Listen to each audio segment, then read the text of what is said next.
Quitémonos la morriña. De ter un banco que o fará todo contando contigo. Recuperémolo, bo. Cando o teu avó che abría cartilla antes de facerte socio do teu equipo de fútbol. Acheguémonos. Para non perder nunca a alma dunha caixa. Volvamos sentir. Que estamos nun banco a altura da súa xente. Que un banco nos sorprende no lóxico e no tecnolóxico. E que pode seguir crecendo aínda que xa non sexas un neno. Insistimos. En ter os pés na terra. Nesta terra. E en que a xente é máis importante que o xerente. Benvido ao sentir común. A banca. Siempre llega alguien que lo mejora todo. Mejor. Mejor. Mejor. Mejor. Solo cuando tienes algo muy bueno, puedes hacerlo mejor. Refrescos positivos Mondariz, con agua de Mondariz y sin azúcares.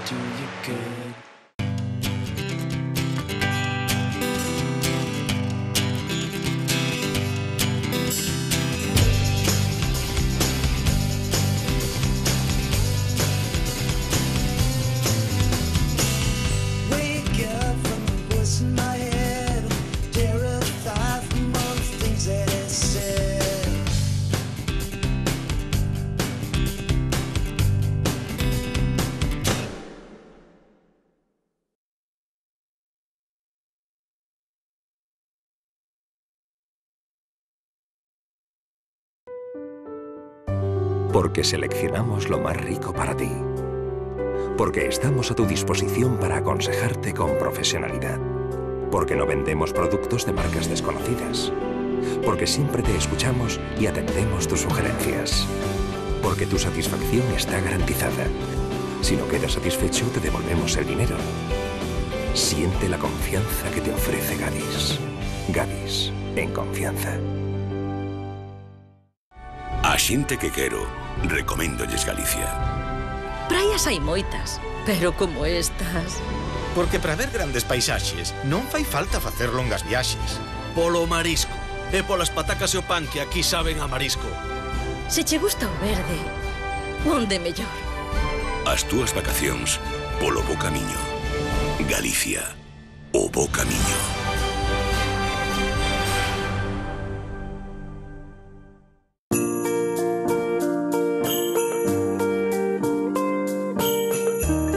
Saborea Asturias. Disfruta de nuestras cocinas y restaurantes. Descubre el origen de nuestros productos. Encuentra tu escapada y vive experiencias inolvidables. Asturias, mucho por saborear, mucho por vivir.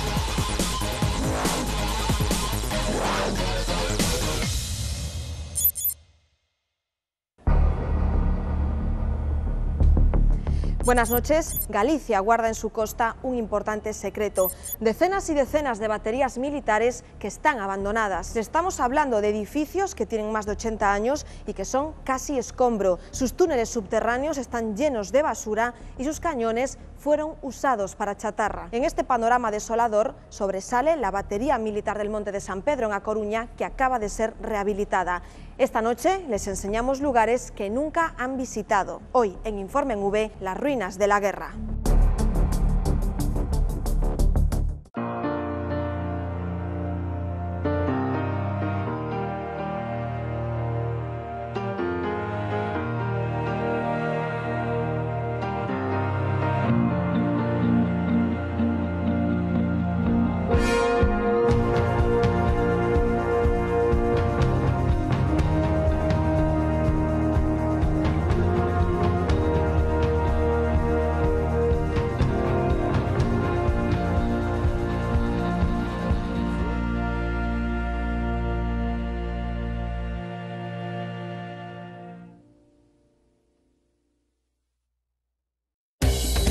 Llegar al Monte de San Pedro es elevarse sobre A Coruña y dominar el horizonte. Un enclave estratégico que en el año 1929 el ejército convirtió en batería militar. El óptimo estado de conservación se debe al mimo con el que Defensa trató las instalaciones. En 1995 se entregaron al ayuntamiento y hoy más de 400.000 visitantes tienen acceso cada año a piezas únicas en el mundo. Bueno, pues aquí tenemos un Flak 18 8,8. Es una pieza diseñada originalmente en Alemania, aunque esta en concreto pues está fabricada en España, en Trubia. Es un gran antiaéreo, pero Rommel en el Afrika Korps la utilizó en posición horizontal para dispararle a los blindados británicos, principalmente, que eran los que estaban en el norte de África. Esto está aquí como muestra de la defensa antiaérea que tuvo esto pues, en los años 40, años 50. ¿Vale? No hay vestigio en el terreno porque, como podéis ver, es una pieza móvil. ¿Vale? Sí tenemos vestigios de las ametralladoras antiaéreas hispano-suiza, ¿no? Que sostienen un anclaje en el terreno. En este caso está aquí puesta, ¿no? Pero no sabemos el número ni la ubicación, porque hoy se pone aquí, mañana en otra parte, donde te interese. Estas fueron una de las primeras baterías que se protegieron contra el ataque aéreo, cuando realmente en la época en que se diseñaron la aviación todavía no tenía una gran capacidad. O sea que se hizo con una idea bastante innovadora. El sabio guía nos invita a descubrir los secretos de una de las pocas baterías militares que se conservan intactas en todo el mundo. Vamos a ver ahora lo realmente interesante que hay en el Monte San Pedro, ¿vale? Que son los 38,1 de origen inglés, que son los cañones balísticos más grandes que hemos tenido en España, ¿vale? La joya de la corona son los dos imponentes cañones Vickers-Armstrong de fabricación inglesa en la prestigiosa casa Barrow-in-Furness. Nunca se usaron en conflictos bélicos. Su papel era de disuasión. Ningún barco enemigo se atrevía a acercarse a la costa coruñesa. Un cañón como este sería capaz de hundir una fragata actual con relativa facilidad, porque ya no tienen blindajes para este tipo de armamento. ¿De acuerdo? ¿Qué ocurre también? Que también es cierto que esa misma fragata a 500 kilómetros de distancia termina con esta instalación con un solo botón, ¿vale? Para poder subir estas piezas aquí arriba se tardaron 25 días, se tuvo que cuidar mucho el paso por la ciudad, porque las piezas desembarcaron en los trozos que se podían separar. Se subieron a través de un montaje de vía de ferrocarril por tramos de 50 metros y cada día pues, se hacían unos pequeños recorridos. Coincidía con las de mayor calibre que armaban los cruceros de batalla, fundamentalmente del Reino Unido. La línea del horizonte está entre los 28 y los 29 kilómetros. El alcance efectivo de la pieza son 35 kilómetros, con lo cual, en cuanto veías un barco ver aparecer un barco en el horizonte, pues estaba dentro de la puntería de la pieza. Y se montaron para la defensa de la ría y puerto de Ferrol. Luego se incluyeron en esa defensa la defensa de la ría, el puerto, y la ensenada de Orzán de La Coruña. Es por eso fundamental el que se montase esta batería aquí en el Monte de San Pedro. Solo disparó 23 veces, ¿vale? Incluidos los 2 disparos de prácticas, es decir, realmente disparó 21 in situ, ¿no? Pero va más allá, es decir, el hecho de saber que estos cañones estaban aquí era muestra suficiente para que nadie se acercase. Creo que es uno de los mejores ejemplos de que la disuasión con buenos medios puede llegar a ser algo muy eficaz y evidentemente pues nada ofensivo. Fue en la Segunda Guerra Mundial cuando la batería militar demostró su potencial. La España del dictador Franco prestaba apoyo logístico a las potencias del eje frente a la tropa aliada. Por eso era habitual que los modernísimos U-boats de la Alemania nazi se guareciesen en la costa de A Coruña. Fue un enclave de vital importancia por su localización privilegiada en el Atlántico. Los submarinos repostaban y se aprovisionaban sin temor a agresiones externas. Cuando por la decisión del gobierno un barco es acogido a un refugio, la obligación de la artillería es defenderle igual que a la flota propia, que es para la que en principio se montó. Entonces, sí se dieron casos. Aquí lo que se ayudaba era los U-boats, ¿no? Los U-boats son los submarinos alemanes, eso pasaba por debajo del agua, entonces demostrar que España ayudaba a la Alemania nazi en ese momento, pues era complicado. Por eso sí que se daba apoyo a los submarinos, ¿no? Ya que nosotros éramos pues neutrales de esa manera, ¿no? Lo que hoy es un parque cuidado al milímetro no esconde al visitante su pasado. El césped inmaculado está salpicado por algunos proyectiles que fueron disparados en pruebas de tiro a playas cercanas. Con un peso cercano a la tonelada, tenían un alto poder destructivo. Este proyectil se disparaba y explotaba por contacto, ¿de acuerdo? Luego teníamos su hermano más puñetero, si se puede decir la palabra, que era un poquito más pequeño, 18 kilos de dinamita en su interior y la espoleta de culot transformada de esa manera que le permitía penetrar en el barco y explotar luego, ¿no? Es decir, es una explosión, es como sujetar un petardo en la palma de la mano, ¿no? Que explota, o sujetarlo en la palma de la mano y cerrar los dedos, ¿de acuerdo? La explosión es más dañina. Peligro nunca hubo, si hablamos en términos de peligro como disparos fuera de zona, no. Lo cierto es que una dirección de tiro más moderna lo que puede producir es una cadencia de tiro mayor, nunca mayor precisión. Desde este mes, además, las visitas guiadas tienen acceso a parte de las instalaciones subterráneas. Es la zona que más sorprende a los turistas. Estamos aquí, esto en su día era un pañol de herramientas y munición en tiempos de paz. Si venimos por esta carretera que tenemos aquí, llegaríamos hasta esta puerta. Ahí oculta un búnker de estas dimensiones. Nos colamos bajo la superficie. Todo está como antaño. Solo ha hecho falta una profunda limpieza y una mano de pintura. El eco de nuestros pasos se multiplica entre las gruesas paredes. Poder ver la sala de máquinas bunkerizada, los arcaicos motores diésel que subían los proyectiles a los cañones o los rudimentarios grupos electrógenos que generaban energía convierten la visita en una experiencia única. En este búnker estabas protegido de ataques con armas de idéntico potencial al de esta batería militar. Vale, pensar que esa gente pues trabajaba cerrada, ¿no? Tenemos esa doble pared alrededor porque le da más resistencia, ¿no? Nos protege de mejor manera. En caso de derrumbarse, ¿no? Una pared exterior, pues tenemos la segunda pared, ¿no? La contramedida, ¿vale? Los conflictos bélicos se libran hoy con sistemas digitales, satélites, radares y aviones no tripulados. Un contexto en el que la infraestructura del Monte de San Pedro estaría en fuera de juego. Hoy su uso es recreativo, pero a la vez es el mejor reflejo de la artillería que las potencias mundiales usaban hasta mediados del siglo pasado. Los cargos militares aquí lo hacían todo a mano, con mucho cuidado y altas dosis de paciencia. Nos encontramos en la estación telemétrica.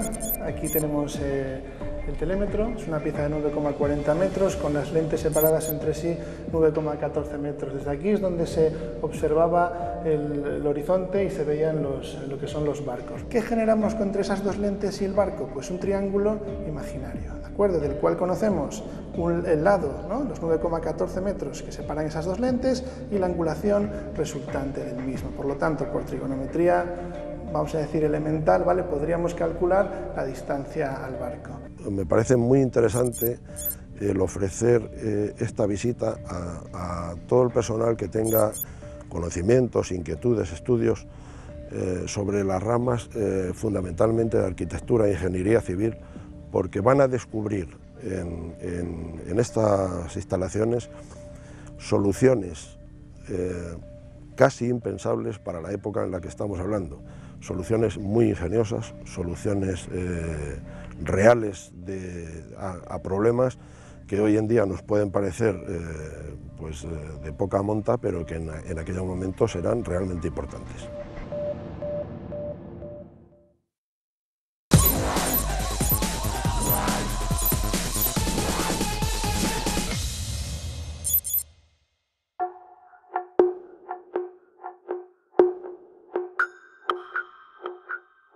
Estamos en la costa de Ferrol. Una pequeña entrada casi cubierta de maleza nos recibe. Es el único acceso que tenemos a una batería antiaérea. Es la batería de Monte Cobas. Entramos con un auténtico explorador. Se llama Alex y las ruinas militares son su pasión. Es una afición más, es como el que le gusta el senderismo o el que le gustan las excursiones. Pues afición a las ruinas militares, porque aquí en Ferrol pues está lleno. Tienes desde Punta Frouxeira hasta Suevos, Punta Langosteira, está todo lleno de localizaciones. Es como explorar cosas que no conoces Yo, gracias a la mili, conocí muchos sitios, pero luego conocí sin querer otros que no conocía y que me dejan extasiado, vamos. Veo estas cosas porque esto es historia.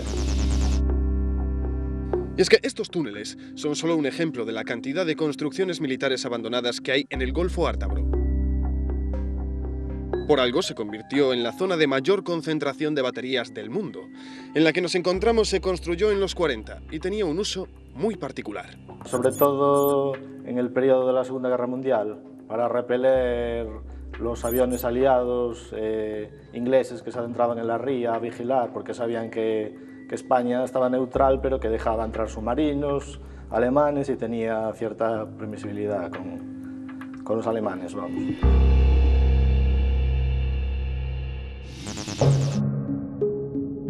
Enseguida nos llama la atención el buen estado de las paredes. Huele mucho a humedad, pero las pinturas están intactas. Son dibujos de aviones. Los soldados tenían que distinguir qué aeronaves eran peligrosas. Pues estos aviones era la única forma que tenían para identificar los modelos, porque antes no había las técnicas que hay ahora. La tecnología era muy obsoleta, entonces lo que hacían era eso, dibujar la silueta y eran los medios que tenían en esa época. La batería es de 1940 más o menos.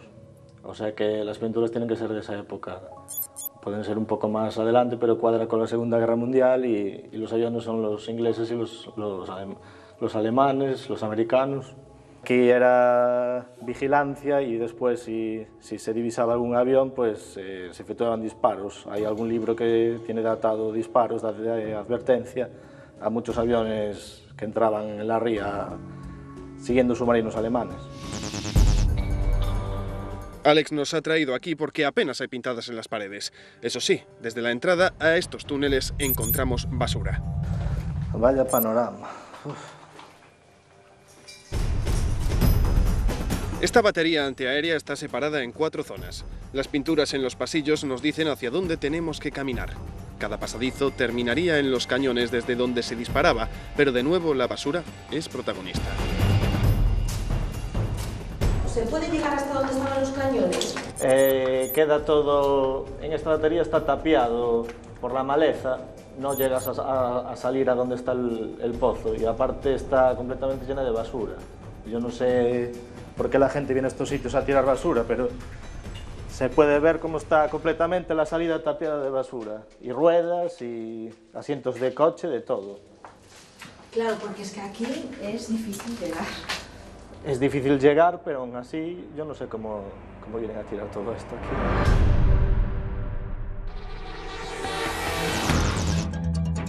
Los desechos y los animales muertos impregnan todo el espacio. Nosotros también nos preguntamos cómo alguien llega hasta aquí para deshacerse de desperdicios. En otro pasillo se repite la escena. Y aquí nos encontramos con este panorama tapiado absolutamente de tierra, de basura, cuando debería estar la salida de la pieza, debería estar el sitio donde estaba anclada la pieza antiaérea, en este caso un cañón antiaéreo. Aquí estaba la zona del telémetro.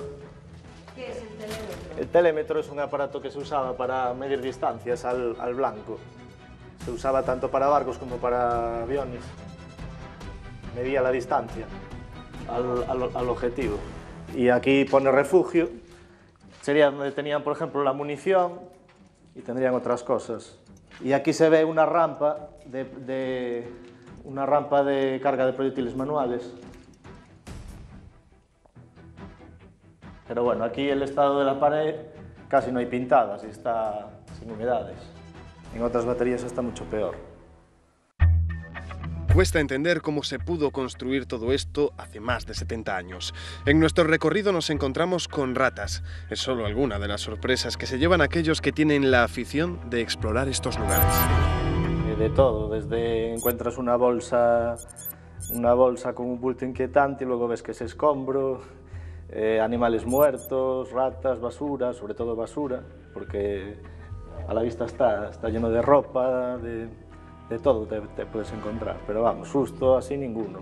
Hay que tener un poco de precaución con la oscuridad y con los huecos que suele haber. Nunca ir solo, claro, porque no suele haber cobertura. En estos pasillos apenas hay luz. Es fácil perderse al intentar regresar, por eso los consejos de venir informados y en grupo.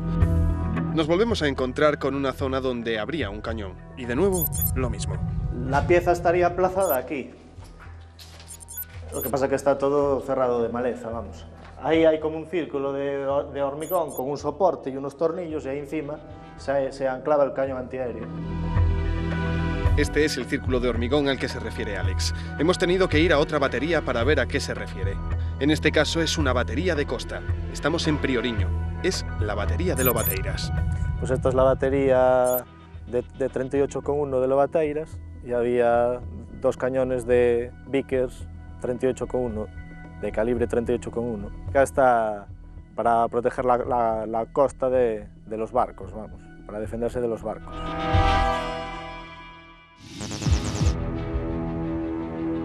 Es un enclave con unas vistas espectaculares desde donde se pueden ver otras construcciones militares. Toda la costa está salpicada. Lo que llama la atención es que del cañón no queda ni rastro. Y eso, que trasladar en su día un arma del 38,5 no era fácil. Se compraron a la fábrica Vickers en Barrow, Inglaterra, vinieron por barco, desembarcaron en el arsenal y luego a base de raíles desmontables, tramos de 200 metros, pues iba arrastrando un tractor de vapor, se llamaba Locomóvil. Se dieron de baja en el año 97 y se dio el orden de achatarramiento y se cortaron con el soplete, que es algo incomprensible, viéndola, por ejemplo, lo que hicieron en San Pedro o en otras baterías que hay en el Estrecho, Punta Paloma o en Cartagena, Castillitos y Cenizas, por ejemplo, que están las piezas en su sitio y vamos, lo que se hizo aquí no tiene nombre. Los cañones eran como pueden ver en estas fotos. Ahora no queda ni rastro. Estas instalaciones están arrasadas y a nadie parece importarle. Como ves, el panorama es desolador. Que se intentara dar uso a estos lugares y que se ponga en conocimiento de la gente para que sirvieran. Y aparte, pues, que se les saque beneficio, porque tienen muy buenas vistas, tienen unos enclaves maravillosos.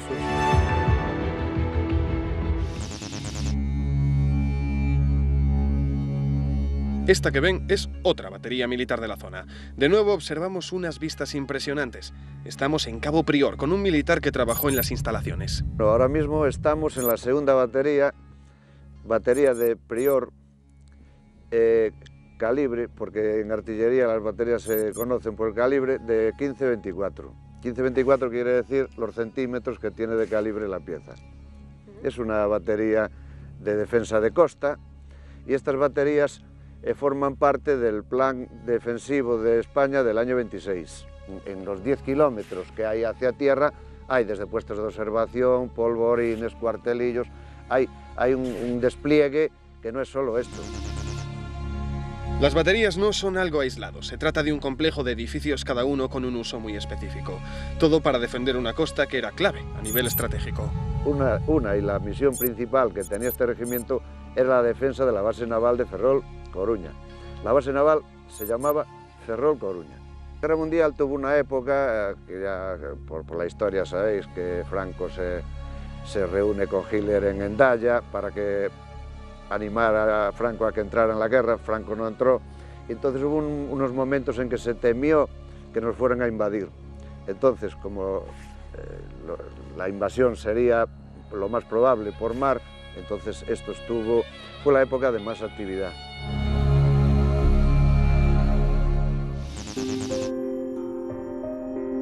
A través de los recuerdos de José es fácil imaginar cómo era este lugar. Realmente no se usa desde el año 97. Este militar nos enseña cuál era el mecanismo de los cañones de Prior Bajo. Bueno, pues esto es el asentamiento de una pieza del 15-24. Por aquí entraría, si viene la munición, viene un camión, o cualquier el transporte que sea, entraría. A este lado estarían los proyectiles. Aquí en el medio estaban los ascensores que eran eléctricos y subían la munición, ahora están cortados, subían la munición a la explanada donde está la pieza. Aunque no un montacargas. Sí, era como un montacargas. En aquel lado estaba la pólvora, porque no puede estar juntos los proyectiles con la pólvora subía por ese ascensor y los proyectiles subían por este. Se podía subir, bueno, tiene aquí su pequeña esplanada, se subía a la esplanada por esta escalera.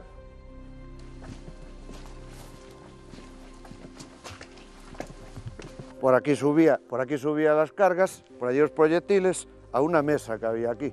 De la mesa iba la pieza. La pieza estaba aquí y había 4 piezas. Lo mismo que estamos viendo en las otras 3. Pues era un cañón de costa del calibre 15-24. Más pequeño, podemos decir. Más pequeño que el del 38. Que el proyectil que disparaba este cañón pesaba 45 kilos. El del otro pesa 885. Entonces la diferencia, si divides la relación, es bastante grande. ¿Y cuántas personas controlaban ese cañón o solo una? No, este cañón tenía pues los 2 apuntadores, el que abría y cerraba el cierre, el de la teja de carga y los dos proveedores, el que llevaba la pólvora y el jefe de pieza, que era un cabo primero, un sargento.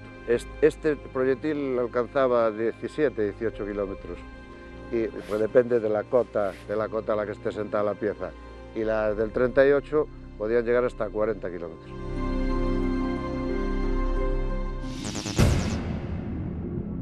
En este lugar abandonado y objetivo de los vándalos se hacía vida día a día. Durante mucho tiempo llegaron aquí miles de soldados para hacer la mili. Aprendían a disparar. Hombre, sí, por ejemplo, cuando íbamos a hacer el tiro, sobre todo en la batería del 38, pues la gente tenía respeto. Y después siempre los veteranos le decían a los reclutas, oh, por aquí ya murió no sé quién, tal, no sé. Y pues alguno estaba más asustado que el enemigo. La primera vez, como todo, impresiona, pero después te acostumbras. Hombre, yo del oído izquierdo no oigo nada debido a estos y a otros disparos. Nosotros los artilleros estamos sordos casi todos. Sí, esto era parecido a un pueblo, pues tenía su bar, tenía su comedor, su cocina, su dormitorio. A partir de los años 50 y algo, creo que fue 52, construyen esta parte y ya la gente se queda aquí a habitar continuamente. El bar, hay una pequeña cocinilla, aquí la barra y aquí todos alrededor. La tele estaba en aquella esquina y estaba muy bien decorado porque todo esto estaba forrado de madera, quedan los rastreles de madera. Claro, que era un bar con de madera barnizada. Sí, era como un pequeño pub. Uno de los mismos soldados que estaba haciendo la mili era el cantinero y era el que despachaba ahí. Pues esto era el comedor y al fondo era la sala de suboficiales. Tenía una habitación, una salita y un cuarto de baño, que era donde el suboficial que estaba de servicio. Esto, más que una batería, parece lo que queda después de una bomba atómica. Porque esto estaba separado en habitaciones. Sí, esto no es que aún se ven lo que queda en el suelo. Estaba hecho en camaretas. ¿Y cuántos dormían aquí? Pues aquí podían dormir a lo mejor 50 o más o menos. En las épocas de tiro, después en las épocas normales a lo mejor 30 o 20 y tantos. En aquellos años la vida era austera en el ejército y en la calle, no era lo de hoy. Por ejemplo, aquí uno de los temas no había teléfono civil, había un teléfono militar de esos, entonces aquí estabas incomunicado. Bueno, los móviles que ni se conocían, ya digo que tele, lo que veías las dos cadenas. A José le queda una enorme nostalgia de cómo fue este lugar. No entiende cómo se ha llegado a tenerlo tan descuidado y cree que sería una gran fuente de negocio para la comarca. Pues lo ideal sería rehabilitarlo. Ya se perdieron los cañones, pero queda la infraestructura, quedaría, yo qué sé, alguien que lo contara. Pues lo que se está haciendo en Coruña, pues por poner un ejemplo cercano. Aún estando como está, recibe muchas visitas y no hay ni un dichoso cartel, ni hay nada que lo explique, pero la gente sí viene.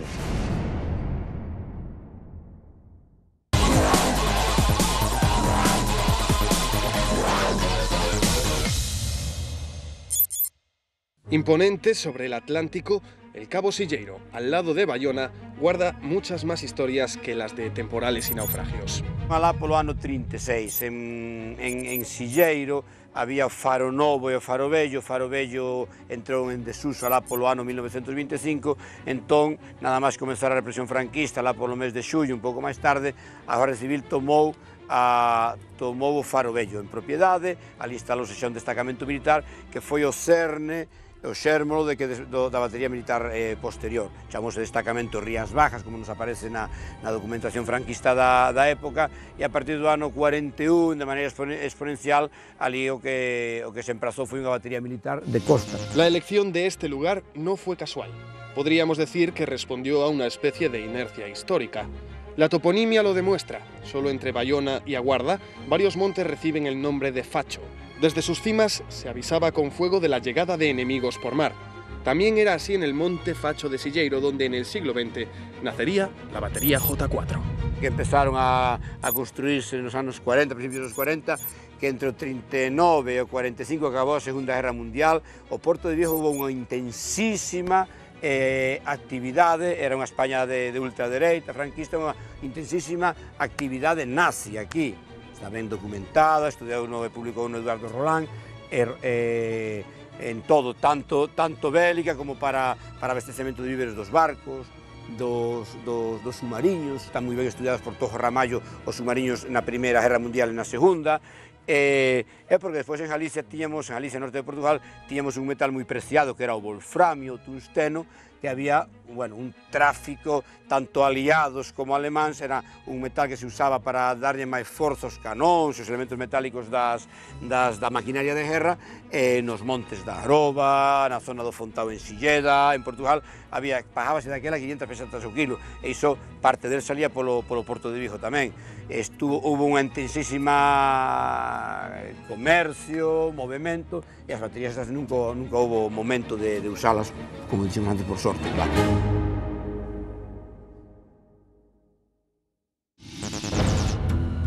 Sí fue una suerte porque sus 4 cañones Vickers siempre estuvieron preparados para disparar.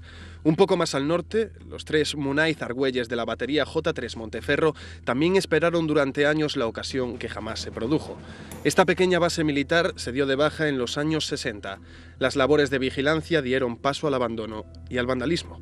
Cabo Silleiro resistiría aún mucho más. Hoy esto era precioso.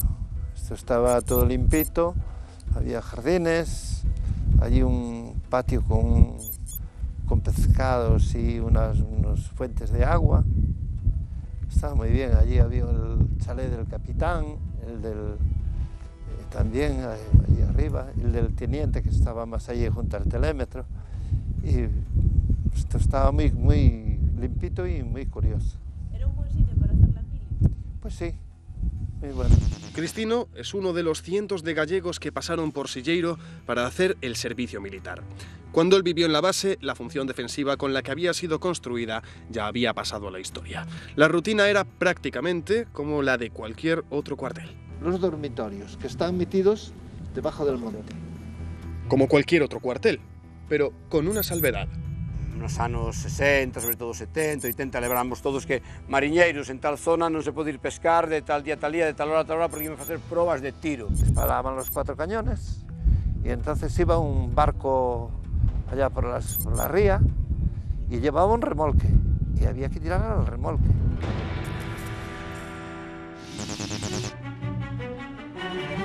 Las prácticas de tiro tenían lugar una vez al año y en alguna ocasión estuvieron cerca de acabar en tragedia. Salió mal, se le marchó el tubo del cañón y cayó el proyectil aquí en el Faro Viejo, abajo, en la mar. Explotó ahí, dio un estampido que reventaron los cristales de las baterías. Pero en Silleiro, al parecer, los días eran más bien plácidos. Decenas de jóvenes convivían los meses de instrucción militar realizando guardias, cuidando el entorno y manteniendo los famosos cañones que aún asoman desde las entrañas del monte. Después había que los cañones, cuidarlos todos los días. Tenían un día de la semana, el lunes, martes hasta el domingo, y todos los días había que ponerlo en su día. Ir allí y ir girando el cañón y el cañón tenía que marcar el día. Hasta ahora les hemos enseñado lo que cualquiera a simple vista ve, Pero en este lugar también importa lo que no se ve. Son cuesta abajo, claro, hay una cantidad bastante de escaleras. Y después para cada cañón tiene una salida. Lo recuerda con total precisión porque durante 2 años lo recorrió casi a diario. Para Cristino, los túneles de la batería militar son como la palma de su mano. Ahí arriba. Hay que pasarse de este lado para este y después subir por el otro lado. Son 200 metros de bajada en una oscuridad absoluta, aunque la antorcha de la cámara lo disimule. Y así es si lo apagamos todo. Negrura, silencio y frío. Los vándalos dejaron su huella en las paredes, lo mismo que algún otro aspirante artista. No queda nada del cableado ni de las piezas metálicas que un día colgaron de estos muros. Hay lugares que conviene no transitar, escaleras a lugares aún más profundos, sitios que invitan a la prudencia. Al final del recorrido, uno de los cañones nos espera, atrapado desde hace años en una pared de ladrillos, apuntando ciego a un mar que tampoco nosotros podemos ver. Es el momento de regresar, de volver a donde acabamos de estar, pero en superficie. De nuevo, bajo la luz del sol. Cuando quitaron esto que retiraron de aquí los militares, estos bandoleros vinieron por aquí y destrozaron todo. Viene bastantes veces, sí. Me gusta venir por aquí. Pero ahora últimamente no veo mucho porque desde que veo que esto cada vez va, me desanima a venir. Fue en 1998 cuando el retén de 4 hombres que vigilaba las instalaciones se fue para no volver. Hacía años que Silleiro apenas tenía reclutas, ni mucho menos el uso de antaño. Hoy la batería se quiere recuperar y, aunque no hay nada cerrado, un proyecto parece contar con bastantes posibilidades. Hice un estudio de las necesidades del lugar y las características que tiene, y lo que planteo es un hotel con un centro de interpretación. En sí, todos los túneles y la batería sería ese centro de interpretación que ya está construido, sería rehabilitarlo. Y luego en toda esta zona de habitaciones de altos mandos y donde estaba el comedor, pues habilitar el nuevo hotel, que tiene las mejores vistas hacia el norte, hacia las Islas Cíes y hacia la ría. Pablo, que además de arquitecto es el hijo de Cristino, propone que los túneles sean centro de interpretación, con visitas guiadas puntuales y no museo. Cree que así se garantizaría la viabilidad económica de la instalación y se evitaría abrir para tener que cerrar. Sin embargo, la suya no es la única visión sobre qué hacer en este lugar. Hotel hai un ao lado xa, a poucos metros, non é que Bayona estea farto de instalacións hoteleras, o que está escaso de turistas durante 10 meses no ano, que é unha asignatura pendente de comerciantes, de Concello, de Xunta de Diputación, de saber traer a turismo a Bayona fora dos 60 días. 60 días é moi fácil, entre un turismo de aluvión, de avalancha, que ven a todas partes, que venche todo. E despois de que vivimos, e que facemos? Negocios cerrados, un 36% de paro, que hai no Valmiñor, ese é o problema que hai que solventar e que hai que saber. Temos recursos patrimoniais para facelo moitos. Temos a Serra da Jorba impresionante, cos últimos 900 cabalos salvaxes que quedan no mundo, temos arte rupestre, temos mámoas, temos vistas, temos un porto mariñeiro de excepción como foi Bayona, coa importancia que ten, cos millóns patróns de pesca do mundo. Todo iso está sin explotar, sin usar, tanto culturalmente como económicamente. La Asociación para la Defensa y Memoria del Patrimonio Histórico Abandonado también tiene su propuesta. Lo que pasa en esta batería y en todas las de España es que se hacen muchos proyectos.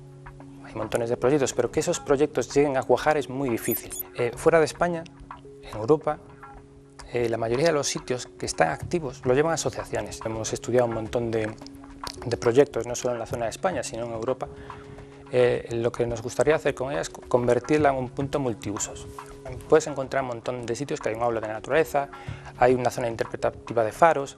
Al final todas quedan, las haces, tienes el dinero, la subvención, y en los 2-3 años muchas de ellas empiezan a tener problemas económicos. Aunque en cierta medida debatir sobre esta cuestión es como poner el carro antes que los bueyes, porque hay algo aún más importante que resolver. Esto sigue siendo zona militar, entonces en principio no puedes estar aquí. A día de hoy la titularidad de estos terrenos es del Ministerio de Defensa. Ni un espacio multiusos ni el turismo cultural tienen cabida aquí en este momento. Tampoco un hotel. Lo principal es solucionar el tema de la titularidad, porque ahora mismo yo sé que Hacienda lo había puesto a la venta, bueno, el Ministerio de Defensa, y creo que el único interesado en adquirir los terrenos es el Ayuntamiento de Bayona. De momento es lo que sé. Claro, ¿quién podría explotar esto? Pues en principio un inversor al que se le dé una concesión de 50 o 100 años, que explote esto, que tampoco hace falta meter mucho dinero. Pero sobre la titularidad de este espacio tamén hai outro punto de vista. A de Silleiro, que eu teño familia ali, tuve familia porque miña nai era dali de Baredo, foi roubado os veciños de Baredo, non foi nin expropiado, nin lle pagaron, nin foi unha cesión por 30 anos, nin por nada. Foi, que hai que facer agora? Volver os veciños. Lo que es incuestionable es que Silleiro atrae a muchas personas, a algunos por su historia y a otros por su leyenda. Se habla de torturas a presos republicanos que no se han podido constatar, de sucesos contrastados y hasta de fantasmas. Sea como sea, siempre hay gente. Bueno, como veíais, ahora hemos llegado y había 4 o 5 coches, un lunes, ¿no? Por ejemplo, hay el juego este de geocache, que esconden cosas y tienes que buscarlo con GPS, aquí hay uno. Suele venir bastante, hay bastantes visitas de esas personas, otros por sacar fotos. En verano han llegado a contabilizar hasta 200 personas en un solo día. Un argumento más para quienes piden una segunda vida para la vieja batería militar. Son edificios que teñen un custo que non se pode deixar caer como están caindo tanto aquelas como estas. Ademais o uso aquí está evidente, que é un uso turístico, lúdico, educativo, paisaxístico, cultural, que é moi fácil de intercambiar un por outro sin solución de continuidade. Pero la realidad es que a día de hoy Silleiro languidece. Poco más de 15 años han bastado para llenar este lugar de escombros. El tiempo juega en su contra. Me reuní con el alcalde y con la concejala de urbanismo y claro, ellos están muy interesados en recuperar esto porque es una pena que esté así. Lo que pasa es que pues todas estas, los pasos burocráticos a veces son lentos.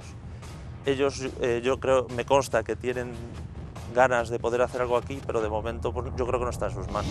Mientras tanto, la batería J4 Silleiro desafía su propia decadencia y se mantiene firme frente al mar, guardando todos sus secretos y esperando tiempos mejores. Los que esperan también quienes vivieron aquí algunos de los mejores años de su vida.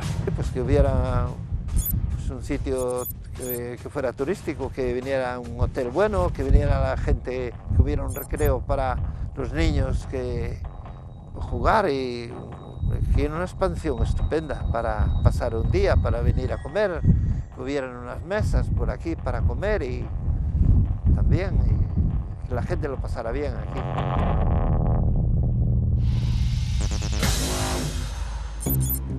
Después de este recorrido nos preguntamos cómo no se ha conservado un mínimo de estos edificios. Independientemente de cuál sea su origen, la realidad es que podrían ser un importante motor turístico para estas zonas de Galicia. Así nos vamos, el próximo fin de semana, un nuevo Informe en V.